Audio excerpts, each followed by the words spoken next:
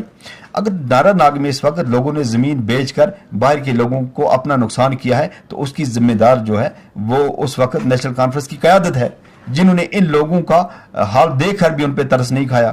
اب بابا نگری کے آس پاس لوگوں کی حالت دیکھ لیجئے, وہ ابھی بھی معصومیت کی حالات میں ہیں, وہ ابھی ڈرے ہوئے بیچارے, وہ کسی کے ساتھ بات کرنے کی ضرورت نہیں کرتے, کہ کسی کے ساتھ ہاتھ ملانے کی ضرورت نہیں کرتے, کہ اگر ہاتھ ملائیں گے کہ تو نہ جانے کیا ہو جائے گا. سیاست میں اگر ہاتھ ملائیں, گلے ملے, وہ دوسری بات ہے, لیکن بابا نگری, نارا ناگ, وانگت, پوشکر کا یہ علاقہ جو ہے, یہاں کے گجروں کو بیچاروں کو اتنا دبا کے رکھا ہے, یہ کسی دوسرے سیاستدان کے ساتھ ہاتھ نہیں ملا سکتے جناب. جس قوم کی یہ سوچ ہے کہ ہم اگر ہاتھ ملائیں گے ہمارے اوپر پتہ نہیں کیا پریشر آ جائے گا, تو اس قوم کا کیا حال ہوگا, اس قوم کو کتنا دبا کے رکھا ہوگا, یہ سوچنے والی چیز ہے. کہیں بھی کوئی کام نہیں ہوا. اگر اس کمیونٹی کے لیے کام کیا ہوتا تو آج میرے خیال میں نیشنل ہائی وے کے آس پاس ٹی ایس پی کے پلان کے پیسے سے بڑے بڑے شاپنگ کمپلیکس تعمیر کیے ہوتے, اور ہمارا نوجوان اس وقت اس میں اچھے طریقے سے روزگار کماتا, اکاموڈیٹ ہوتا, اچھے طریقے سے دکانداری کرتا. اگر وہ جامعہ پلاننگ ہوتا تو آج سامنے ہوتا. کیا جامعہ پلاننگ ہے آپ کے پاس, کیا کیا پچھلے 40 سال میں خدا کے لیے؟ لوگ اس وقت جو ہیں بڑے مایوس ہیں. لوگ سمجھتے ہیں کہ ہمیں اندر اندر سے کیا فیصلہ کرنا ہے. میں لوگوں کا درد سمجھ کے اس میدان میں پھر مجھے آنا پڑا, جب وہاں سے انہوں نے مجھے یہ دھکیل کے نکال دیا کہ ہمیں ان کی ضرورت نہیں ہے. اب شاید گلزار صاحب کو یہ مجھے لگتا ہے کہ نہیں کہنا چاہیے تھا کہ یہ ایسا بندہ ہے. ایک تو کلیئر ہونا چاہیے, جیسے آپ نے میرے سے انٹرویو لیا, یہ میاں گلزار صاحب سے ایک بار پوچھیں کہ آپ کا اشارہ کس کی طرف تھا, جماعت علی شاہین صاحب کی طرف تھا, میری طرف تھا, عبد المجید صاحب کی طرف تھا, ایوب صاحب کی طرف تھا, ربانی صاحب, کس کی طرف تھا یہ اشارہ؟ یہ کم سے کم کلیئر ہونا چاہیے کہ آپ نے یہ جو اتنے بڑے الزامات لگائے تو کس پہ لگائے, کیونکہ یہ ذاتی اٹیک نہیں کرنا چاہیے تھا گلزار صاحب کو. حالانکہ میرے والد صاحب, میرے دادا صاحب اس گھر میں رہے ہیں, بچپن سے رہے ہیں اس گھر میں, اور بڑا اچھا ماحول رہا, ہمارا گھر ایک ہی رہا ہے. تو کہیں نہ کہیں مجھے, میرے والد صاحب کو, میرے دادا صاحب کو بھی کئی چیزوں کے بارے میں علم ہوگا ذاتی طور, گھریلو معاملات میں. تو مجھے نہیں زیب دیتا کہ میرے والد صاحب فلانے زمانے میں تھے, میرے دادا صاحب وہاں تھے جی صاحب کے دربار پہ, تو ہم نے یہ چیزیں دیکھی, وہ چیزیں دیکھی. یہ گلزار صاحب نے اتنا بڑا جرم کیا ہے, اتنا بڑا جرم کیا ہے. شاید گلزار صاحب کو ان چیزوں پہ ندامت کرنی چاہیے, اور ان چیزوں پہ غور و فکر کرنا, سوچنا چاہیے کہ میں نے کیا کہا ہے. کیونکہ ہمارے لوگ جو ہے نا وہ ان کے ساتھ بہت محبت کرتے ہیں, اس محبت کا جو ہے قتل کیا ہے گلزار صاحب نے. تو من جملہ اب باقی کنگن علاقے کی بات کریں. آپ نے ایس ٹی کا سوال کیا. ایس ٹی کو ریزرو کر کے ایس ٹی کو کیا فائدہ ہوگا, آنے والا وقت ہی بتائے گا. شاید 5 سال کے بعد ایس ٹی کے لوگ ہی اس چیز کا جواب دیں کہ ہمیں ایس ٹی بننے سے, ایس ٹی ریزرو کرنے سے کیا فائدہ ملا ہے. ایک کمیونٹی کو آپ نے سرے سے ہی غائب کر دیا, آپ نے سرے سے ان کو بے عزت کر دیا, اپنے سرے سے ان کے اختیارات چھین لیے. اس کے باوجود ایس ٹی پاپولیشن کے لیے آپ کیا کرنے جا رہے ہیں, جامعہ پالیسی کیا ہے, جامعہ پلاننگ کیا ہے, یہ واضح ہو جائے گا. اور یہ عنقریب انشاءاللہ الرحمن آنے والے کچھ سالوں میں اس چیز کا کلیئرنس ہو جائے گا کہ کیا ضرورت تھی کنگن میں ایس ٹی کو ریزرو کرنے کی یا نہیں تھی. مجھے لگتا ہے کہ نان ایس ٹی جو پاپولیشن ہے ان کو سب سے زیادہ اس بار نکلنا چاہیے اور اپنا ووٹ کاسٹ کرنا چاہیے. کس کے حق میں کاسٹ کریں میں وہ نہیں کہوں گا. میں تو کہوں گا کہ میرے منشور میں بجلی فیس ہے, میں وہ معاف کروانے کی جو ہمارا منشور ہے. ہمارا 5,000 روپے نوجوانوں کو وظیفہ دینا ہے. میرا یہ ہے کہ میں سونمرگ سے لے کر وسن تک, نارا ناگ, چھترگڑھ جو مین مارکیٹ ہے, ان میں ایک بڑے شاپنگ کمپلیکس بنا کے نوجوانوں کو وہاں پہ اکاموڈیٹ کرنے کا جو پلان ہے, میں نوجوانوں کو وہاں روزگار کمانے کا موقع دلواؤں گا. یہ میرا ہے. میں کہوں گا کہ مجھے دیں آپ ووٹ ان چیزوں پہ, اس آدھار پہ.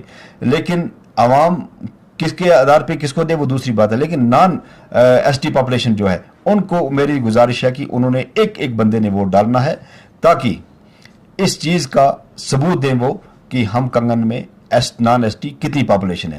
اگر انہوں نے ووٹ نہیں ڈالا تو مجھے لگتا ہے کہ وہ کنگن کے ساتھ ناانصافی ہوگی, کنگن کی قوم کے ساتھ ناانصافی ہوگی, کنگن کے ہر فرد کے ساتھ ناانصافی ہوگی. اگر ان کا ووٹ رہ جاتا ہے, اگر ان کا ووٹ صحیح طریقے سے پورا کاسٹ ہوگا تو یقیناً کنگن میں انصاف کی حکومت بنے گی.